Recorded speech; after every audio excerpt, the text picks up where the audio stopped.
Have you ever felt totally stuck in a conversation like you've backed yourself into a corner and now you've got absolutely nothing left to say? And then there's that awkward silence that makes you think, wow, this is just getting worse by the second, isn't it? Yeah, same. As someone who used to have anxiety so bad it felt like a full-time job, I hated those moments. So I figured out 3 foolproof ways to never end up in that awkward silence again. And yeah, they work like magic, whether I'm trying to meet someone new or just keep a conversation alive. Oh, and spoiler alert, sometimes no matter what you do, you just can't save it. But we'll get to that. Let's be real for a second. You've probably been there, maybe at a new job or a new class, and there's that person you kind of know, but not really. You both say, hey, and then silence. The tension? Oh, it's real.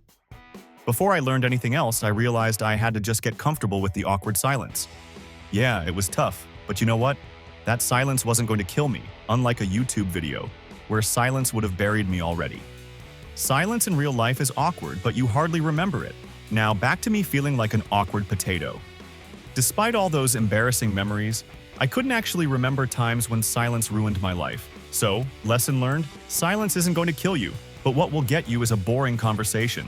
And trust me, I've been in plenty of those. So, I needed a game plan, and that's where these 3 strategies come in. Step 1. Active listening. But let me explain how this really works. People don't say everything that's on their mind. They leave out huge chunks of the story, and when you learn to spot those gaps, boom, you've got yourself something to talk about. Think of it like when your high school English teacher made you analyze every single word in a book. That's what you're doing here. Someone says, I caught my hand on Sunday while working on a car. Cool story, but really, there's so much more to unpack. What kind of car? Your car? How'd you cut it? Can I see the scar? Do you fix cars on Sundays? Are you a mechanic? Does this happen often? Did it hurt? See what I mean? That's active listening, turning one sentence into a full-blown conversation. But let's be real. Am I saying you need to become a car expert to have a conversation? Nope, but it definitely helps to have interests. Step 2, get curious and find things you actually care about. For me, it was hiking, sports, psychology, stuff people actually like to talk about. And it doesn't hurt to do things a lot of other people find interesting too. I mean, cars, sports, there's a reason everyone talks about them. Obviously.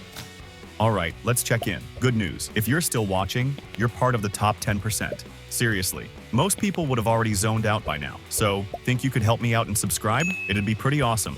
Back to step 3. Ask what you might think are dumb questions like, how tall are you? Or, do you mow the lawn? It sounds ridiculous, right? But the thing is, most of the time, people love answering those kinds of questions. It gives them a chance to talk about themselves, and you'd be surprised how quickly the conversation takes off from there. And honestly, most of the time it leads to the best conversations. Now let's get real for a sec. Sometimes no matter what tricks you try, it just doesn't work. Some people are just not great at conversation, and hey, maybe they're not interested. And that's okay. Step 4, and probably the hardest one to accept, is know when to let go. Sometimes that conversation's a dead end, and you just have to move on. I've been on those dates, at those parties. It's not the end of the world. Just don't waste time watering a dead plant, you know? So, that's what I've got for you. 3 ways to make sure you never get stuck in a boring, awkward conversation again. If you're curious about learning more about life-changing hacks, check my last video too. It's made for you. Thank you for watching.